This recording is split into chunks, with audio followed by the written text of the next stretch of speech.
Mr. Speaker, on this historic day, the House of Representatives opens its proceedings for the first time to televised coverage.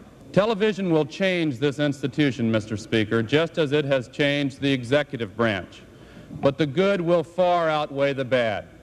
From this day forward, every member of this body must ask himself or herself how many Americans are listening to the debates which are made. First, let me congratulate C-SPAN on your 35th anniversary.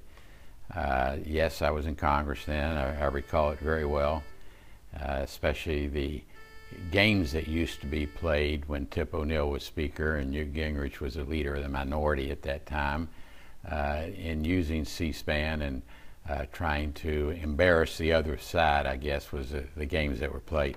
But, you know, C-SPAN overall has truly been positive for the Congress as an institution, positive. Their coverage has been positive for the American people.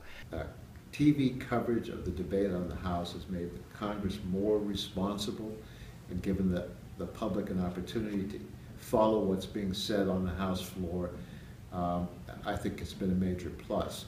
It takes a great system that we do have with the two-party system and the checks and balances for someone to actually see it operate, even from the committee area.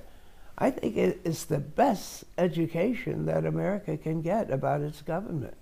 People are able to take advantage of C-SPAN to use it for ways that I don't really think further the public business of the United States. Some members just don't debate bills on the floor. They very seldom speak out on the floor.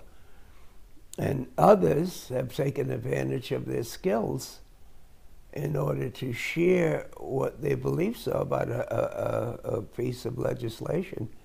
We've lost a lot from the debate.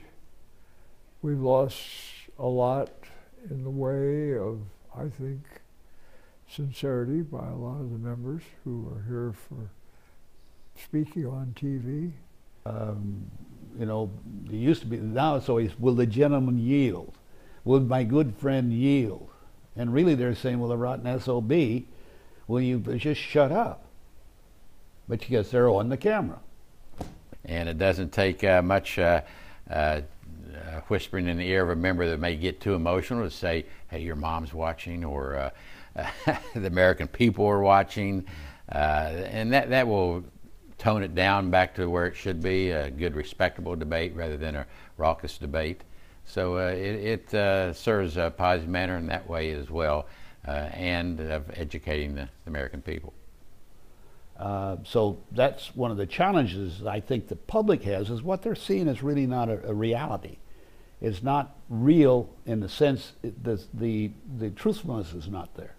And that's the result, very frankly, of being cognizant of the camera. Certainly the use of charts is much more prevalent because the chart is visible not just to the people in the chamber during the debate, but to people watching it, often in the members' offices, who can get the point that is the speaker is trying to make by looking at the charts, and in that way see the argument and decide that that's the right side or the wrong side of the position based on the argument, with the extra availability of a chart that dramatizes the point even further than the words.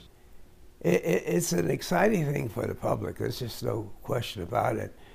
Can it be abused? Has it been abused? You bet your life it has been. And I remember when Newt Gingrich would get on the floor and actually ask questions of a non-existent House of Representatives. And finally, Tip O'Neill got tired of this, so he had the cameras pan the House. And so there was nobody listening there, this windy fellow talking.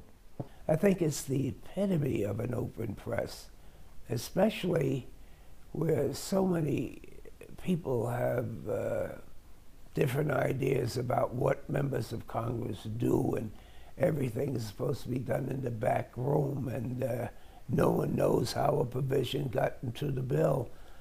All of this mythology is just shattered because people can see on the floor what is going on, what is happening, and you just can't learn that in college. You see it and you breathe it right there, and sometimes, like me, you argue with the television.